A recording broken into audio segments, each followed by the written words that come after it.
Hello students, welcome in our YouTube channel NB reborn tech आती coaching class. आपका स्वागत है एक बार फिर से। आज हम पढ़ने वाले हैं मोस्ट इंपॉर्टेंट थिंग्स। जैसे कि हमारा चल रहा था आपका त्रिकोणमिति के कुछ अनुप्रयोग, यानी कि आपका है ये चैप्टर 9 करते हैं, एक्सरसाइज 9.1। आज हम करने वाले हैं अपने 12 से लेकर 16 क्वेश्चन। लास्ट क्वेश्चन हैं ये सारे, ठीक। और बहुत ही मोस्ट इंपॉर्टेंट है। मोस्ट इंपॉर्टेंट क्यों है ये? इसमें आपका उन्नयन कोण, अवनयन कोण, लाइट हाउस, जो आपके लाइट हाउस क्वेश्चंस होते हैं कि एक आपका बोट आ रही है, इधर से इधर चल रही है, इस टाइप क्वेश्चन डिस्कस करने वाले हैं।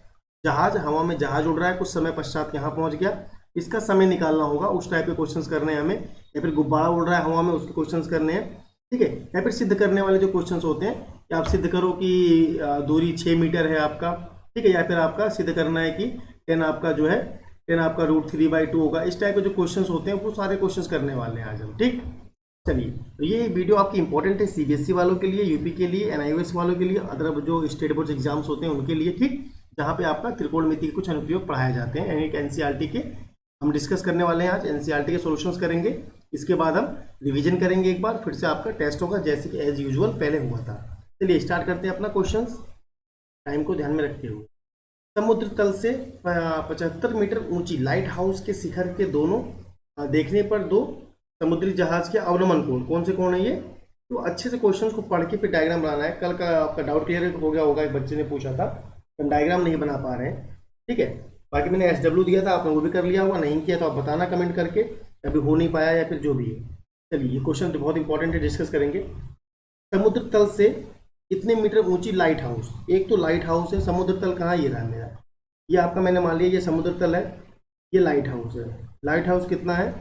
75 मीटर ऊंचा है। लाइट हाउस के शिखर से देखने पर दो समुद्री जहाज के अवनमन कोण, यानी यहां से हम देख रहे हैं तो यहाँ पे एक क्षैतिज रेखा होगी, ठीक। अब एक जहाज है कहाँ, मान लिया हमने एक जहाज आपका यहाँ पे है और एक जहाज कहाँ, यहाँ पे है।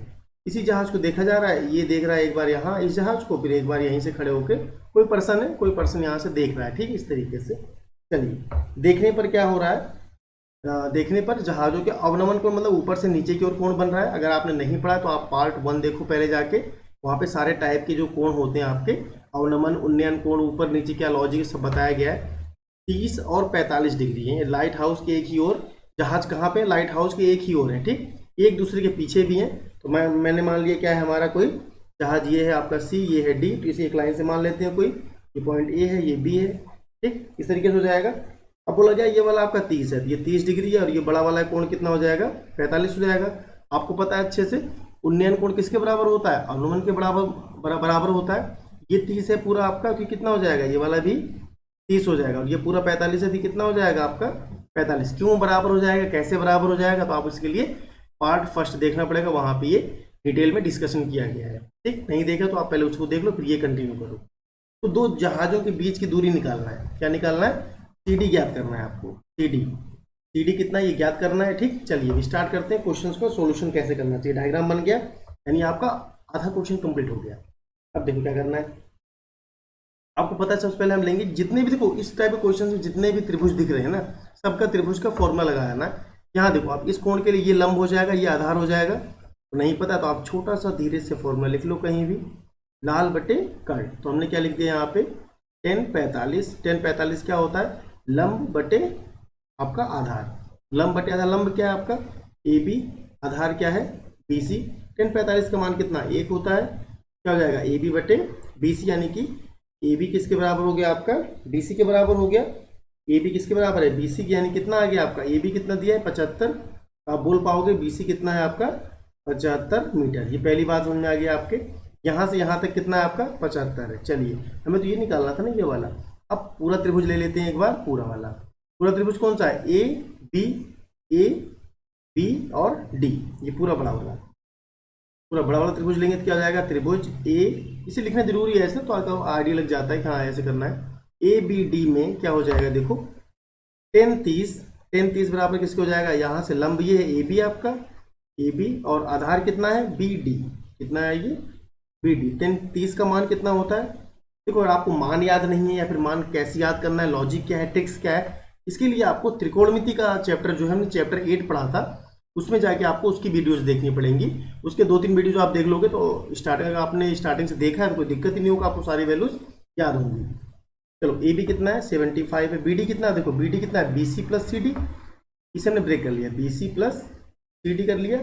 अब देखो 1/√3 और यहाँ पे क्या है 75, बी सी कितना है, ये बी सी 75 है, यहाँ पे दिया 75 कर लिया प्लस सी डी। अब ऐसे नहीं काट दोगे आप 75 75, गलत हो जाएगा, क्रॉस मल्टीप्लाई करेंगे इसका, क्रॉस मल्टीप्लाई करेंगे तब उसके बाद कैंसिल आउट होगा। चलिए क्रॉस मल्टीप्लाई करते हैं इसका, 75√3 बराबर क्या हो जाएगा इसका 75 प्लस सी डी, ठीक 75 प्लस सी डी। अब क्या है 75 को इस तरफ लाते हैं, कॉमन ले लेते हैं, 75 क्या हो जाएगा √3 माइनस का 1 बराबर सी डी, क्या हो जाएगा आपका सी डी। देखो अब कोई वैल्यू दिया है क्या क्वेश्चन में, आप देखो एक बार क्या आपको √3 का मान दिया है क्या, नहीं दिया, तो आप उसको छोड़ दो वैसे ही, फिर √3 का मान नहीं दिया ना, तो क्या लिख दोगे आप, सी डी बराबर कितना है 75 ब्रैकेट में √3 माइनस का 1 मीटर, नहीं दिया तो आप ऐसे ही छोड़ दोगे इसको, ये आपका क्या हो जाएगा, ये आपका आंसर हो जाएगा, ठीक। √3 की वैल्यू दी होगी तो आप उसे पुट करके तब सॉल्व करोगे। चलिए नेक्स्ट क्वेश्चन बढ़ते हैं। अगर आपको वीडियो अच्छा लगता है तो आप लाइक करिए और इस साथ साथ अपने फ्रेंड्स को शेयर कीजिए, ये आपका काम है, ठीक। बाकी तो मैं कर ही रहा हूँ, कोर्स आपका कंप्लीट हो जाएगा। देखो 2 चैप्टर ऑलमोस्ट हो चुके हैं आपके फिनिश, ठीक। आपको आपका टेस्ट भी हो गया था त्रिकोणमिति का, इसका भी ऐसे हम रिवाइज करेंगे, इसके बाद रिवीजन करने के बाद एक बार कुछ एक्स्ट्रा क्वेश्चंस के साथ रिवीजन करेंगे और उसके बाद आपका टेस्ट होगा, एक टेस्ट होगा इसका, उसमें फिनिश हो जाएगा ये, ठीक। अच्छे तरीके से आपने नोट्स बना लिए होंगे इसके सारे, और भी कोई डाउट होता है तो आप कमेंट बॉक्स में कमेंट कर सकते हैं। चलिए क्वेश्चन देखते हैं। क्वेश्चन में बोला गया है 1.2 मीटर लंबी एक लड़की भूमि से 88.2, देखो क्वेश्चन में क्या बड़ा लॉजिक है, क्या लॉजिक है इसमें, ये लड़की की ऊंचाई भी दिया हुआ है, यहाँ से ये भूमि है, यहाँ से आपका 88.2 ये भी दिया है, ये लड़की भी है, यहाँ पे कोई लड़की मैंने बना दिया लोग, ये लड़की बन गई है आपका ऐसा। 1.2 यहाँ से इसे गुब्बारे को देख रही है, वहाँ से एक क्षैतिज रेखा में गुब्बारे को देखती है, गुब्बारे को देखी हो पड़ी हूँ मैं। किसी भी क्षण एक लड़की की आंखों से गुब्बारे का उन्नयन कोण क्या है 60 डिग्री है, मतलब यहाँ से इसने देखा एक बार 60 डिग्री, फिर एक बार देखा इस यहाँ पहले यहाँ तक गुब्बारा, देखो यहाँ पे है गुब्बारा, यहाँ से कहाँ पहुँच रहा है, इस वाले पोजीशन पे पहुँच रहा है। कुछ समय बाद उन्नयन कोण घटकर कितना हो गया 30 हो गया, पहले 60 था, मतलब लड़की यहाँ पे खड़ी होकर देख रही है गुब्बारे को, यहाँ पे 60 था, अभी यहाँ पहुँच गई कितना हो गया उसका 30 हो गया। इस अंतराल के तय की गई दूरी निकालना है, क्या निकालना है, तय की गई दूरी। कभी कभी यहाँ पूछ लेता है समय निकालो, ठीक, उसका चाल हमें दिया होगा, समय निकाल लेंगे, चाल बराबर दूरी बटे समय से, अभी पूछा गया है दूरी निकालना है। चलिए सबको एक नाम मान लेते हैं, नाम मानने से क्या होगा थोड़ा काम आसान हो जाएगा। तो नेमिंग करते हैं सबकी, तो नेमिंग कैसे करेंगे, कहीं से कुछ उठाइए, हमने मान लिया, देखो इसका नाम बना के नया से डायग्राम बना लेते हैं ना, इसे ए मान लेते हैं, ये 2 गुब्बारे हैं, ए भी मान लिया हमने, ठीक। इसके बाद क्या है आपका एक लाइन से नाम दे दो ना, सी डी, आप उसके बाद यहाँ पे मान लो इसको, ये पॉइंट क्या है ई है, तो यहाँ पे 3 नाम हो जाएंगे सारे, उससे कोई फर्क नहीं पड़ता, ठीक है, सबको नाम मान दो आप, ये इसे एफ मान लो। चलो इसे एक अच्छे से डायग्राम बना लेते हैं नीचे की तरफ। डायग्राम क्या है वो देखो जरा, अब हमने माना कि ये यहाँ से यहाँ पहुँच गया, एक बैलून था यहाँ पे ए, ये बैलून है बी, ठीक, ये है मेन, अभी आंखों से तक का डायग्राम है, ठीक, आंखों से लेंगे हम, अब बाकी हटा देंगे। यहाँ पे क्या 88.2 है, हमने क्या करा 88.2, लड़की की हाइट कितनी है 1.2 मीटर, इसको माइनस कर देंगे तो कितना आ जाएगा 87। अब हम यहाँ पे डायरेक्ट 87 मीटर मान के चलेंगे इसे, ठीक। चलो यहाँ से लड़की ने देखा इसको और यहाँ से भी इसने देखा इसको, तो हमने इसको भी यहाँ कर दिया, एक बन गया आपका ये त्रिभुज बन गया ना, ए बी, इसको हमने सी मान लिया, इसे हमने ई मान लिया, ये हमने एफ मान लिया। अब कोई प्रॉब्लम नहीं होगा आपको, ये 30 है और ये वाला कितना है 60 है। चलिए साइड डिस्टेंस आपका दे दिया है यहाँ पे। अब देखो यहाँ पे क्या करना है, हमें इसके बीच की दूरी निकालना है, यानी कि आपको ये दूरी निकालना है यहाँ से यहाँ तक।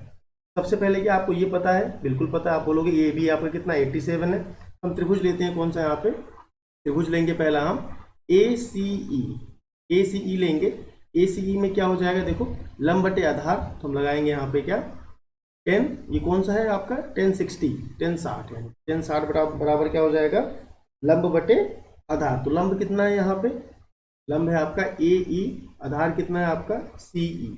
1060 क्या होता है √3 होता है, ए ई कितना है 87, सी ई कितना है वो नहीं पता, तो हमने क्या है सी ई निकाल लिया यहाँ से। सी कितना हो जाएगा 87 बटे √3, और रूट में हमें कोई नंबर नहीं रखना, इसलिए हमने इसे क्या कर दिया परिमेयकरण।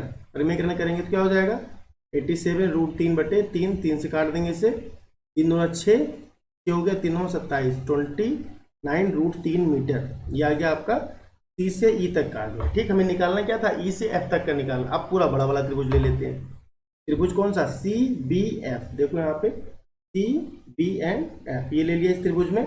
इसमें क्या हो जाएगा आपका, 10 30 हो जाएगा। 10 30 बराबर क्या है, लंब कितना है बी एफ एंड आधार क्या है सी एफ, ठीक। 10 30 का मान क्या है, 1/√3। बी एफ कितना दिया, 87 दिया हुआ है। सी एफ कितना दिया है, सी एफ, देखो सी एफ क्या है, सी ई प्लस ई एफ, यही तो है।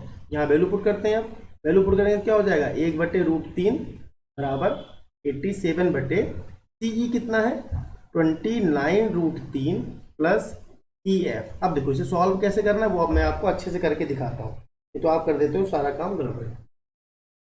1/√3 लिखते हैं इस तरह इसे, अब समझना इसे जरा अच्छे से, क्योंकि कुछ बच्चों का कमेंट आया था भैया ये समझ में नहीं आ रहा है कि सॉल्व कैसे करना है, हमें क्या मतलब किस तरीके से अप्रोच करना है हमें। चलो देखते हैं। 87 अच्छे समझना जरा इसे, 87 हो गया और नीचे क्या हो जाएगा आपका 29√3 E F, 29√3 plus E F, यही तो है। इसको सॉल्व करना है आपको, बस चेक कर लो आप सही है डिजिट, नहीं तो फिर आंसर पूरा गलत हो जाता है। चलिए इसे सॉल्व करेंगे पे क्रॉस मल्टीप्लाई। क्रॉस मल्टीप्लाई का मतलब क्या है, ये पूरा एक नंबर ही है, इस पूरे को यहाँ 1 की तरफ भेज दोगे तो क्या हो जाएगा, देखो अच्छे से 29√3 प्लस ई एफ बराबर क्या हो जाएगा ये 87√3। अभी √3 वाले को इधर लाओ, तो 29√3 माइनस 87√3 बराबर क्या हो जाएगा, इसको इधर भेजोगे तो माइनस का ये हो जाएगा आपका ई एफ हो जाएगा। ये बात क्लियर है, ठीक। या फिर आप इस लाइन को ऐसे भी लिख सकते हो, ई एफ निकालना है, देखो ई एफ निकालना है तो हमने क्या करा 87 इस नंबर को ऐसे रखा, √3 माइनस इस पूरे को इधर भेज दिया तो 29√3। चलो इसको हटा दिया हमने इस लाइन को, ये भी लाइन बिल्कुल राइट है, ये भी लाइन राइट है। अब देखो यहाँ पे क्या करा हमने, हमें ई एफ ही तो निकालना है, तो आपने क्या कहा बोला, आपने बोला कि हम क्या करते हैं √3 को कॉमन ले आते हैं, ठीक। या फिर माइनस कर दो ना इसको, 87 में 29 माइनस कर लो, कितना आ जाएगा 58√3, बस छोड़ो बाकी बातों को करो। ये हो गया आपका मीटर, ठीक। अब करना क्या है, बस क्रॉस मल्टीप्लाई अच्छे से करना है। क्रॉस मल्टीप्लाई करने के बाद आपको, अब यहाँ से करते तो क्या हो जाता है आपका, यहाँ से करते तो माइनस में आता है ये 58√3 और फिर यहाँ पे ये माइनस का ई एफ, बाद में माइनस माइनस काट देते 58√3 ई एफ हो जाता है, ठीक। तो कोई फर्क नहीं पड़ता, बात बराबर है, माइनस प्लस का अंतर है। इक्वल जब बराबर होता है ना, बराबर की इधर लाते हो तो माइनस का प्लस हो जाता है। कुछ बच्चों में ये थोड़ा सा प्रॉब्लम है, इसको आप दूर कर लो। आपने कमेंट करा तो अच्छा लगा काफ़ी, मैंने इसे क्लियर कर दिया आपका, ठीक है। और कोई डाउट हो आपको तो आप कमेंट कर सकते हो, मोस्ट वेलकम। चलिए नेक्स्ट क्वेश्चन देखते हैं आगे। ये भी क्वेश्चन देखिए काफ़ी अच्छा क्वेश्चन है, मोस्ट इंपॉर्टेंट क्वेश्चन है ये। हमें इस क्वेश्चन को कैसे टैकल करना है वो देखो जरा, क्या हमें लॉजिक लगाना चाहिए, कैसे करना चाहिए। एक सीधा राजमार्ग, ठीक, एक सीधा राजमार्ग है, कोई स्ट्रेट आपका रास्ता है इस टाइप से, ऐसा रास्ता है कोई, ठीक। एक मीनार के पाद तक जाता है, कहने का मतलब है ये कोई मीनार है, बिल्डिंग है एक तरीके का, मीनार है, ठीक है, यहाँ तक जाता है। मीनार के शिखर पे खड़ा एक आदमी, यहाँ पे खड़ा है एक आदमी, एक कार को 30 डिग्री के अवनमन कोण पर देखता है। कैसे देखता है वो, मैं यहाँ पे ऐसे कर देता हूँ, यहाँ पे इस कार को इसने देखा, कैसे देखा 30 डिग्री पे इस कार को देखा। ये आदमी ए है, ये मीनार आपका बी है, इसने कार को सी को देखा। आप कोई भी नंबरिंग कर सकते हो, उससे कोई फर्क नहीं पड़ता, ठीक है। जो कि मीनार के पाद की ओर जा रही है, और ये कार कैसी है, ये कार यहाँ पे चल रही है, ये कार का डायग्राम बनाऊंगा यूनिक बन जाएगा ना, इसलिए हम क्या है ऐसे बना लेते हैं। ये कार इधर चले जा रही है, ठीक है, मीर के पाद की ओर समान चाल से, मीर के पाद को समान चाल से जाता है, अच्छा जाता है समान चाल से, ये जा रहा है इधर। 6 सेकंड बाद कार का अवनमन कोण 60 डिग्री हो जाता है। अभी ये 6 सेकंड बाद ये कार कहाँ, यहाँ पहुँच गई होगी, 6 सेकंड बाद क्या है, यहाँ पहुँच गई होगी डी पॉइंट पे, मान लिया हमने। अभी इसका डी पॉइंट पे पहुँच गई जब, इसका जो अवनमन कोण है ना वो कितना हो गया, वो 60 डिग्री हो गया, यहाँ लिख दिया हमने 60 हो गया। चलो इस बिंदु से मीनार के पाद तक पहुँचने में कार द्वारा लिया गया समय निकालो। एक बार समझो आप, यहाँ से यहाँ उसे जाने में कितना लगा है, 6 सेकंड का समय लगा है। यहाँ से यहाँ जाने का उसका समय निकालना है। देखो मैंने बोला ना समय निकालने के लिए बोल दिया इसने, समय निकालना है कि डी से बी तक पहुँचने में लिया गया समय कितना होगा, वो निकालना है आपको। चलिए बेहतरीन क्वेश्चन, अच्छा क्वेश्चन। आपको पता है उन्नयन कोण अवनमन कोण के बराबर होता है कि 30 से 30 कितना हो जाएगा आपका 30, ये 60 है ऊपर पूरा, तो ये कितना हो जाएगा आपका, ये भी 60 हो जाएगा। शायद डिग्री की बात हो रही है, ठीक है, डिग्री में लगा रखा है, नहीं भी लगा तो आप समझ जाना डिग्री की बात है, कोण हमेशा क्या होंगे, डिग्री में लिए जाएंगे। चलिए अब आते हैं अपने सबसे वही एक लौता जो कॉन्सेप्ट है, हर त्रिभुज को लेते हैं। पहले त्रिभुज क्या है, ए डी बी, इस त्रिभुज को लेते हैं अपना त्रिभुज ए डी बी में, त्रिभुज ए डी बी में क्या बात है, ए डी बी में क्या है, 1060 लंब बटे आधार, इस समय का रिलेशन तभी तो निकलेगा। क्या लिख देंगे हम यहाँ पे, 1060 बराबर क्या है, ए बी बटे डी बी, ये वाला डी बी, 1060 का मान कितना है, √3 ए बी बटे डी बी। क्लियर है ये बात। अब यहाँ से क्या निकालेंगे हम, यहाँ से डी बी निकाल लेंगे तो क्या हो जाएगा, ए बी बटे √3। हम यहाँ पे इसका ऊंचाई भी नहीं दिया हुआ है, ठीक। चलिए इतनी बात हमें क्लियर है, इतनी बात समझ में आ गई, चलो बिल्कुल राइट हो गया ये। आगे बढ़ते हैं जरा, अब पूरा बड़ा वाला त्रिभुज लेते हैं, ए बी सी, ये वाला जो त्रिभुज है पूरा बड़ा वाला त्रिभुज ए बी सी, इसमें क्या हो जाएगा फिर देखो, इसमें क्या हो जाएगा, 10 30 क्या हो जाएगा फिर, 10 30 लेंगे तो 10 30 लेंगे पूरे में, ये पूरा वाला जो है पूरा वाला हो जाएगा, क्या हो जाएगा आपका, लंब बटे आधार। अब इसे लिखने की जरूरत नहीं पड़ती, याद हो जाती है चीजें ना, लंब बटे आधार कितना है आपका, सी से बी है पूरा, 10 30 का मान कितना है, 1/√3 होता है। और यहाँ पे क्या है, ए बी बटे में सी बी का मतलब क्या है, C D plus D B, और डी बी आपने निकाल चुके हो यहाँ पे इस वाले के टर्म में। यहाँ पे देखो जरा निकला हुआ है ना, ये डी बी कितना है, तो पुट करते हैं इसे, 1/√3 बराबर ए बी तो ऐसे ही रहेगा, और उसके साथ C D plus D B कितना निकला है, देखो यहाँ से डी और बी ये निकला हुआ है ना, डी बी कितना है ये, तो डी बी निकला है आपका, यहाँ पुट करेंगे क्या, ए बी बटे में √3। अब इसको सॉल्व करना है, सॉल्व कैसे करोगे, पहले इसका एलसीएम लेंगे तब सॉल्व करते हैं। चलिए सॉल्व करते हैं इसे, पहले इसे क्रॉस मल्टीप्लाई कर लेते हैं। क्रॉस मल्टीप्लाई करेंगे तो क्या हो जाएगा, देखो सी डी प्लस आपका C D plus A B बटे √3, यहाँ पहुँच जाएगा, निकल लेते हैं, C D plus A B बटे √3 यहाँ पहुँच जाएगा, और यहाँ क्या आ जाएगा, √3 का ए बी आ जाएगा, √3 ए बी आ जाएगा, कोई दिक्कत नहीं है। अब इस ए बी को हटा देते हैं, यहाँ से ए बी को इधर भेज देंगे तो क्या हो जाएगा, डी बराबर √3 ए बी, और ये माइनस में ए बी बटे √3, ठीक। कॉमन ले लेंगे यहाँ से, या फिर एलसीएम ले लेंगे इसका, क्या हो जाएगा, 3 ए बी माइनस का ए बी बटे में √3। सॉल्व करेंगे थोड़ा सा, सी डी क्या हो जाएगा, 2 ए बी बटे में √3, ठीक। सी डी निकला है इतना। अब देखो जरा एक चीज, आपको जो सी डी बोला गया है, सी डी को तय करने में कितना टाइम लगता है, समय कितना लगता है, 6 सेकंड का लगता है। सी डी को तय करने में समय कितना लग रहा था, समय लग रहा है इसे 6 सेकंड, कितना लग रहा है, 6 सेकंड का समय लगता है इसको तय करने के लिए। अब 6 सेकंड का इसको समय लगेगा, कार की चाल कितनी है मुझे ये बताओ। आपने बोला कि चाल बराबर क्या होता है, चाल बराबर दूरी बटे समय, नहीं पता तो इस फॉर्मूले को आप याद कर लो, 9th में पढ़ा है, 6th में पढ़ा है, 6 से लेके चला आ रहा है, 9th में रिवाइज भी किया था, हमने ध्वनि में पढ़ा था, कई सारे जगह पढ़ा है। चाल बराबर दूरी बटे समय, नहीं पढ़ा तो पढ़ लो, चाल बराबर दूरी बटे समय, याद कर लो इसको, ठीक है। स्पीड डिस्टेंस अपॉन टाइम, ठीक। सीडी को तय करने में 6 सेकंड का समय लगा था, अब क्या करोगे आप, इसकी चाल निकालोगे पहले। आखिर भाई जो कार है वो कितनी चाल से चल रही है, आपने बोला उसकी दूरी कितनी थी, दूरी है इतनी, ये रही 2ab बटे में √3, इतनी दूरी है। अभी उसे समय कितना लगा, 6 सेकंड का समय लगा, तो आपने बोला इसको सॉल्व कर लेते हैं जल्दी से तो थोड़ा अच्छा रहेगा। 2ab अपॉन √3, और यहाँ पे क्या है 1/6, यहाँ ये कट गया, कितना आ गया, ab अपॉन, यहाँ से निकल आया क्या, ab बटे में 3√3, ये हमने लिख दिया मीटर पर सेकेंड। इतनी बात हो गई। अब देखो क्वेश्चन के अकॉर्डिंग क्या निकालना है, क्या है हमें, क्वेश्चन के अकॉर्डिंग हमें निकालना है जो BD है, BD में कितनी दूरी तय हो रही है, कहने का मतलब क्या है, हमें निकालना है ये वाली दूरी निकालना है ना, पूरा ये दूरी निकालेंगे तो BD को तय करने में दूरी कितनी, समय कितना है वो निकालना है हमें, ठीक है। चलो देखते हैं, तो BD जो दूरी है, BD दूरी को तय करने में लिया गया समय, ताकि आपको पता रहे, आप भूलो नहीं बाद में भी रिवाइज करते समय। अभी मैं बता ही रहा हूँ, तो जो भी आप वीडियो भूला अगर तो आप वीडियो को देख सकते हो, फ्री ऑफ कॉस्ट ये, इसमें कोई पैसे तो आपको देने नहीं है, ठीक है। बस आपको थोड़ा सा काम करना है, अपने फ्रेंड्स को शेयर करने हैं ताकि मुझे भी थोड़ा सा मोटिवेशन मिलता रहे, ठीक। समय बराबर क्या हो जाएगा, समय बराबर हो जाएगा दूरी बटे चाल। अब दूरी कितनी है उसकी देख लेते हैं, दूरी कितनी है, दूरी है आपका AB रूट में 3 बटे में, उसमें समय कितना लग रहा था, देखो CD को समय कितना लगा, उसका समय लगा उसे यहाँ पे AB बटे 3√3। सॉल्व करेंगे तो क्या हो जाएगा, AB/√3 इंटू में यहाँ पे क्या हो जाएगा, इससे रिवर्स हो जाएगा 3√3/AB। यहाँ पे √3 कट गया, AB कट गया, समय कितना आ गया 3 सेकंड। कितना आ गया 3 सेकंड। यानी उसे मीनार तक पहुंचने में कितना समय लगेगा 3 सेकंड का समय लगेगा। ये आपका बेहतरीन क्वेश्चन, 1 लाइक तो बनता है। चलिए आगे बढ़ते हैं।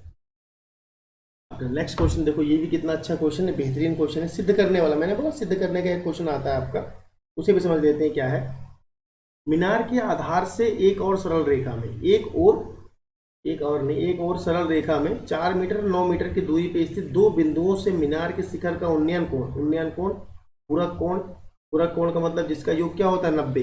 अब पूरक कोण संपूरक कोण क्या होते हैं, कैसे होते हैं, हमने पार्ट 1 में डिस्कस कर रखा है, जो अपना चैप्टर 8 का किया था, उसमें आप वहां जाके देख सकते हो, समझ सकते हो। उन्नयन कोण के बारे में नहीं पता तो आप इसी वीडियोज का पार्ट 1 देख सकते हो। सिद्ध कीजिए मीनार की ऊंचाई इतना है। चलो डायग्राम बनाते जल्दी से सॉल्व करते हैं। मानिए हमने कोई मीनार ये है, यहाँ पे क्या है, मीनार की एक और सरल रेखा में 4 मीटर 9 मीटर की दूरी पर, मतलब यहाँ से यहाँ तक क्या है, ये 4 मीटर है, और इसी से आगे थोड़ा सा और दूरी, यहाँ से यहाँ तक कितना है, वो 9 मीटर है। 9 मीटर की दूरी पर दो बिंदु है कोई भी। चलो ये दो बिंदु हमने इसे मिला दिया। मिलाने के बाद क्या बोला जा रहा है कि दूरी पे दो बिंदु मीनार का उन्नयन कोण पूरक कोण है। अगर हमने माना पूरक कोण का मतलब क्या है, ऐसे दो कोण होते हैं जिनका योग क्या है 90 होता है। एक कोण अगर हमने इसे मान लिया क्या, इसे हमने थीटा मान लिया, तो ये दूसरा कितना हो जाएगा 90 माइनस का थीटा। ठीक, अगर ये 30 होगा तो ये क्या है 60 होगा। ये बात है, कहने का मतलब है चलिए ये 60 होगा तो ये 30 हो जाएगा। कितना हो गया, अब देखो उसे नाम दे देते हैं फटाफट, ABCD, कुछ भी आप नाम दे सकते हो, नाम में कोई बाउंडेशन, PQR ABCD MNOP जो आपको मन करे। ठीक, जिन्हें अपने नाम के लेटर से स्टार्ट कर सकते हो ना। चलिए आगे बढ़ते हैं, इसमें कोई खास नहीं है। त्रिभुज ACB, पहले ये ले लेते हैं छोटा वाला त्रिभुज, फिर उसके बाद बड़ा वाला त्रिभुज। ठीक है, चलिए इसमें क्या हो जाएगा, फिर त्रिभुज ACB में क्या है, देखो लगाओ इस फॉर्मूला, टेन थीटा क्या हो जाएगा आपका, टेन थीटा बराबर लंब बटे आधार। ठीक, टेन थीटा क्या है, कुछ नहीं, तो टेन थीटा रखो आप। लंब कितना दिया है AB, आधार कितना है 4, पहली चीज हो गई है। अब उसके बाद क्या है, त्रिभुज पूरे वाले में ADB में इसमें क्या हो जाएगा, टेन 90 माइनस का थीटा। टेन 90 माइनस का थीटा क्या हो जाएगा AB बटे में DB। अब देखो यहाँ पे क्या है, टेन 90 माइनस का थीटा बराबर AB कितना है, वो भी नहीं पता, AB नहीं पता, DB कितना है आपका, तो आप बोलोगे 9 है, ये DB कितना है 9 है। ठीक, अब टेन 90 माइनस थीटा क्या होता है आपका, tan 90 minus theta cot theta. ये चेंजेस बताए थे त्रिकोणमिति में, आपको याद होगा, तो नहीं याद है तो आप जाके देखो, अपने नोट्स साथ मत चलो। समीकरण 1 समीकरण 2 मान लेते हैं, इसे दोनों को कर देते हैं गुणा, दोनों को कर देते हैं, समीकरण 1 को समीकरण 2 से गुणा करने पर, 2 से गुणा करने पर, ठीक, गुणा करने पर। ठीक है, क्लास बहुत बेहतरीन चल रही है, आप बोर नहीं होना है आपको। कोई बोर हो रहे हो तो आप मुझे कमेंट करके बताओ, तभी सोल्यूशन किया जाएगा। यहाँ पे क्या करोगे आप, दोनों गुणा कर दोगे तो देखो एक टेन थीटा था, दूसरा क्या था आपका कॉट थीटा था। उसके बाद यहाँ पे आपने गुणा किया, टेन थीटा कॉट थीटा हो गया, AB बटे 4 AB बटे 9, AB बटे 4 और AB बटे 9। टेन और थीटा और कॉट थीटा क्या होते हैं आपको पता है, कॉट थीटा क्या 1 बटे टेन थीटा के बराबर है। तो AB क्या हो जाएगा, AB का स्क्वायर 9 चौक 36, ये दोनों कट जाएंगे, एक बराबर क्या है AB का स्क्वायर बटे 36। ठीक, क्रॉस मल्टीप्लाई करेंगे, 36 बराबर AB का स्क्वायर, AB निकालोगे तो क्या हो जाएगा रूट में 36, और रूट का 36 अच्छे से आपको पता है, ये बात बताने की जरूरत नहीं है। कितना आ जाएगा 6 मीटर है ना, 6 मीटर कितना आ जाएगा आपका 6 मीटर। तो आपका क्या होगा, AB कितना आ गया 6 मीटर। ये क्या आपको सिद्ध भी करना था, यही क्या करना था आपको, सिद्ध करना, तो आपका सिद्ध हो गया ये। अब देखो आप जरा अच्छे सुनो, अब मेरी क्या बात है, कुछ अनाउंसमेंट है, वो क्या है कि अब हम करने वाले हैं एक बार एक्स्ट्रा क्वेश्चंस करेंगे इसी चैप्टर के। एक्स्ट्रा क्वेश्चंस काफ़ी बेहतरीन क्वेश्चंस होने वाले हैं, उसमें आप लोग के भी कमेंट चाहिए मुझे। जब तक आप कमेंट नहीं करोगे तब तक मज़ा नहीं आता है बिल्कुल भी। एक्स्ट्रा क्वेश्चंस करेंगे, इसके बाद हम टेस्ट लेंगे इसमें अपना। ठीक है, टेस्ट इसका पहला टेस्ट होगा आपका चैप्टर 9 का। ठीक, इसके साथ साथ क्या है, मैं आपको टेस्ट दूंगा, टाइमिंग दूंगा कुछ करने के लिए, जैसे हमने पहले किया था। अब नहीं किया आपने तो आप जाके देखो टेस्ट जो पहले हो चुके हैं। ठीक है, कैसे करना है, क्या लॉजिक है, सब बता रखा है, अच्छे से एक्सप्लेन किया गया है। आप देखते रहिए, मुस्कुराते रहिए, अपना सपोर्ट बनाए रखिए। Thanks for the watching Aarti coaching classes. Thank